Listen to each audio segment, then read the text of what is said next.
تو کیا سمجھتے ہیں کہ اس دور میں اس وقت میں جبکہ ملکی حالات اس طرح سے ہیں تو انڈسٹری کیسے چلے گی؟ کسی کی گورنمنٹ ہے، دوسرے دن پھر کسی کی گورنمنٹ آ جاتی ہے.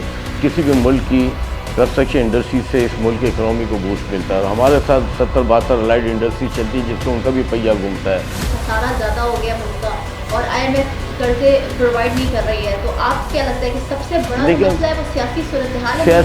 اس وقت تو سیاسی صورتحال ہی ہے نا، جیسے جس کی وجہ سے آپ دیکھیں ڈالر کہاں سے کہاں پہنچ گیا ہے.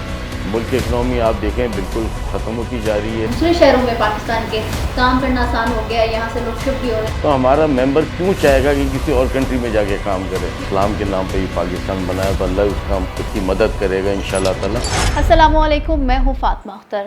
چیئرمین آباد محسن شیخانی صاحب مستعفی ہو گئے اور ان کی جگہ نئے چیئرمین حنیف ایمن صاحب آ گئے ہیں. ملک میں موجودہ سیاسی صورتحال کی وجہ سے ملکی معاشی صورتحال ابتر سے ابتر ہوتی نظر آ رہی ہے. کنسٹرکشن انڈسٹری بھی زب و حالی کا شکار ہے.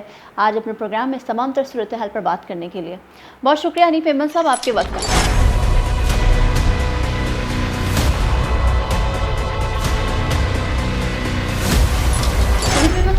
جس طرح سے محسن شیخانی صاحب نے استعفیٰ دیا اور اپنی ویڈیو میں وہ ذکر کرتے ہیں، اور جب تک وہ چیئرمین تھے وہ ذکر کر رہے تھے کہ کئی چیلنجز کا سامنا ہے. ہم نے بھی اپنے شوز میں ذکر کیا ہے کہ اس انڈسٹری کو، کنسٹرکشن انڈسٹری کو کئی مشکلات کا سامنا ہے اور ملکی سیاسی صورتحال کے بعد تو مزید زب و حالی کا شکار ہے. تو کیا سمجھتے ہیں کہ اس دور میں اس وقت میں جبکہ ملکی حالات اس طرح سے ہیں تو انڈسٹری کیسے چلے گی؟ بسم اللہ الرحمن الرحیم. دیکھیں آپ نے محسن صاحب کی بات کی ہے تو کوئی بھی شخص یہ نہیں چاہے گا کہ ایک عہدے سے اپنے استعفیٰ دے. بہت ہی مجبور ہو جاتا ہے اور جب اپنے ممبرز کا کوئی کام نہیں کروا سکتا ہے اور ممبر جس قدر پریشان ہے، اور انہوں نے بہرحال بڑی کوشش کی ہے گورنمنٹ سے بھی بات کرنے کی اور پریس کے ذریعے بھی، میڈیا کے ذریعے بھی، سوشل میڈیا کے ذریعے بھی کوشش کی ہے بات کرنے کی، لیکن جب کوئی سنوائی نہیں ہوگی، کوئی ہماری بات سنے گا ہی نہیں. اور اس ملک کے اندر کاسٹ آف کنسٹرکشن آپ دیکھیں کہاں سے کہاں پہنچ گئی ہے. اور انہوں نے کارٹلائزیشن کے لیے بھی بات کی ہے، انہوں نے مختلف چیزوں کے لیے بھی بات کی ہے، پلاننگ کے حوالے سے بھی کی ہے، انفراسٹرکچر کے حوالے سے بھی بات کی ہے. کئی جگہوں پر انہوں نے اپنی بات کو ہمارے آباد کے ممبرز کے لیے لوگوں سے بات کی ہے، گورنمنٹ سے بات کی ہے، لیکن کوئی سننے کو تیار ہی نہیں ہے اس قسمہ پرسی کی حالت کے اندر. اور دیکھیں جو اس وقت سنیریو ہے، جس طرح اس ملک کے اندر آج کسی کی گورنمنٹ ہے، دوسرے دن پھر کسی کی گورنمنٹ آ جاتی ہے. اتنی انسرٹنٹی کی وجہ سے جو ملک کے حالات اور مسائل ہیں، اور ہمارے ممبر بہت زیادہ پریشان ہیں، جنہوں نے ایک تو آپ کو پتہ ہے پینڈیمک جو ہمارا 2 سال رہا ہے اس میں کافی ہمارے ممبر کو نقصان ہوا ہے. پلس ابھی اس وقت آپ دیکھیں اسٹیل کہاں پہنچ گیا ہے، سیمنٹ کہاں پہنچ گئی ہے. یہ تقریباً مورلیس ڈبل پرائزز ہو گئی ہیں. اور آپ ریتی بجری دیکھیں ڈبل ہو گئی ہے، کیبل دیکھیں. غرض یہ کہ کنسٹرکشن انڈسٹری کا جتنا بھی مٹیریل ہے آلموسٹ سب ڈل ہو گیا. ڈالر رکنے کا نام نہیں لے رہا ہے. اب آپ دیکھیں ڈالر کی پرائس کہاں سے آسمان تک چلی گئی ہے، کوئی چیز مل نہیں رہی ہے، اویلیبل نہیں ہے.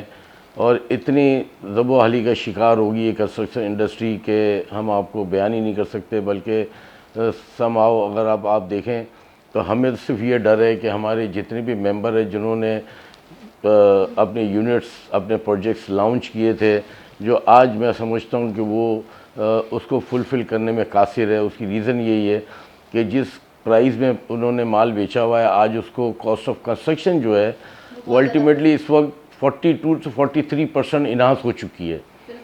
اگر چلیں 10-15% انہانس ہوتی ہے تو ہم بھی اپنے بجٹ کے اندر رکھتے ہیں اور اپنی فیسلٹیز پہ رکھتے ہیں، چلے بھی 10 سے 15% تو ہم اس کو مینیجیبل ہوتی ہے اور کر لیتے ہیں. لیکن آج مینیجیبل نہیں ہے اور ہم کر ہی نہیں سکتے. ہمیں صرف خوف اور ڈر اسی چیز کا ہے کہ ہمارے ممبرز کے پروجیکٹ جب ابینڈنڈ ہو جائیں گے تو لوگوں کا سرمایہ اسٹک اپ ہو جائے گا، پروجیکٹ بند ہو جائیں گے. تو میں خدا را کوشش ہماری یہ ہے کہ ہم ابھی بھی اپنے ممبرز کو کہتے ہیں کہ جی جو تھوڑا تھوڑا کام چلا رہے ہیں چلائیں، اس کو چلتے رہیں تاکہ انڈسٹری بند. اور ہماری انڈسٹری سے آپ کو خود بھی معلوم ہے کہ کسی بھی ملک کی کنسٹرکشن انڈسٹری سے اس ملک کی اکنامی کو بوسٹ ملتا ہے. اور ہمارے ساتھ 70-72 الائڈ انڈسٹری چلتی ہے جس سے ان کا بھی پہیہ گھومتا ہے. پھر سب سے بڑی بات یہ کہ ان امپلائمنٹ کی طرف ہم جا رہے ہیں. ریزن از دس کہ ابھی ہم نے ایک MOU سائن کیا ہے پاکستان انجینئرنگ کونسل کے جتنے بھی فریش آرکیٹیکٹ نکل رہے ہیں جس کو ہم خود اپنی سائٹوں کے اوپر جو ہے نا ان کو ہم نے انٹرنشپ بھی کروا رہے ہیں, ان کو پیسے میں اپنی جیب سے دے رہے ہیں. جی انٹرنشپ بھی کر رہے ہیں, اپنی جیب سے پیسے بھی دے رہے ہیں. پھر ایک ہماری جرمن این جی اوز ہے, اس کے ساتھ ہم نے تقریباً 50 لڑکے یا اسٹوڈنٹ ایسے تھے جن کو ہم نے پورا ان کو سارا کورسز کروائے مختلف چیزوں کے. ان کو ہم نے اپنی سائٹوں پہ جو ہے وہ نوکریاں دی ہیں مختلف ہمارے میں, وہ بھی ہم سمجھتے کہ اب وہ پوزیشن آ گئی, اب ان کو فائر کرنا پڑے گا دوبارہ ہمیں. حنیف صاحب, آپ کئی چیلنجز کا سامنا کرنا پڑ رہا ہے آپ لوگوں کو, اور آپ اس کا ذکر بھی کر رہے ہیں, اور ہم کئی دہائیوں سے ذکر کر رہے ہیں کہ یہ انڈسٹری زبحالی کا شکار ہے. مگر سب سے بڑا چیلنج آپ کیا سمجھتے ہیں کہ جو ملک میں سیاسی کشیدگی ہے, سیاسی صورتحال ہے, جس کے بعد ڈالر کی قیمت میں بھی اضافہ ہو رہا ہے, مارکیٹ میں پیسہ نہیں آ رہا ہے, کیونکہ ظاہر سی بات ہے سب سمجھ رہے ہیں, اور خدا نخواستہ ہم بھی یہ بات ہم چاہتے تو نہیں ہے مگر کہنا تو پڑے گا کہ ڈیفالٹ کی طرف ملک جا رہا ہے, کیونکہ خسارہ زیادہ ہو گیا ملک کا, اور آئی ایم ایف قرضے پرووائڈ نہیں کر رہی ہے. تو آپ کیا لگتا ہے کہ سب سے بڑا مسئلہ ہے وہ سیاسی صورتحال ہے؟ اس وقت تو سیاسی صورتحال ہی ہے نا. جیسے اب آپ دیکھیں, جو ہم تو پھر یہی کہیں گے ایز اے انسٹیٹیوشنس کہ بھئی خدارہ اگر اس ملک کے اندر کنسٹرکشن انڈسٹری کو چلانی ہے, لوگوں کو روزگار دینا ہے, تو آپ اپنے جتنے بھی اختلافات ہیں اس کو دور کر کے ایک پیج پر آئیں اور اس ملک کا سوچیں. جب بھی اس ملک کا نہیں سوچیں گے, ہماری بنیادی چیزیں کیا ہیں, روٹی کپڑا اور مکان. اور مجھے بتائیں کہ اس گورنمنٹ کی ذمہ داری ہے کہ اس نے ایک شیلٹر لیس عوام کے لیے ایک شیلٹر اس نے پرووائڈ کرنی ہے, جو کہ ہم پرائیویٹلی اسٹیٹ بینک کی آج بھی اگر آپ رپورٹ اٹھا کے دیکھیں تو 1.2 ملین کے گھروں کی آج بھی شارٹیج ہے. حکومت نے جو جون میں اتحادی حکومت آئی تحریک انصاف کے بعد جو حکومت بنی ہے, اس میں انڈسٹری کے لیے کوئی بھی بڑی اناؤنسمنٹ یا چھوٹی اناؤنسمنٹ ذکر بھی نہیں کیا گیا. تو اس سے کتنا نقصان پہنچ رہا ہے؟ دیکھیں نہیں دیا گیا, کوئی پیکج کا اعلان نہیں کیا گیا. دیکھیں میں سمجھتا ہوں کہ ہمارے انسٹیٹیوشن بہت بڑے ہیں, پورے آل اوور پاکستان کا ہے, اور ہم سے بھی بڑا کہ FPCCI چیمبر, تمام ملک کے chambers, association of builders and developers of Pakistan FPCCI, یعنی بجٹ کے اندر کسی سے بھی کوئی معاونت نہیں کی گئی ہے کہ کس کے کیا مسائل ہیں, کن کو کیا پریشانی ہے, کہ کس طرح ہم اپنے ملک کی اکنامی کو بوسٹ اپ کر سکتے ہیں. اگر یہ شاید ان تمام انسٹیٹیوشنز کا کوئی بھی ایک نمائندہ لے لیتے اور بجٹ بنانے سے پہلے ہم سے اگر تجاویز لے لیتے تو ممکن ہے کہ ہم بہت زیادہ اچھی تجاویز دے سکتے تھے, اور ملک کی اکنامی میں ہم اپنا بڑا رول ادا کر سکتے تھے اس کے اندر. لیکن ہمیں کوئی انسینٹیوز نہیں دیا گیا ہے کسی بھی چیز کے اندر, جس کی وجہ سے آپ دیکھیں ڈالر کہاں سے کہاں پہنچ گیا ہے.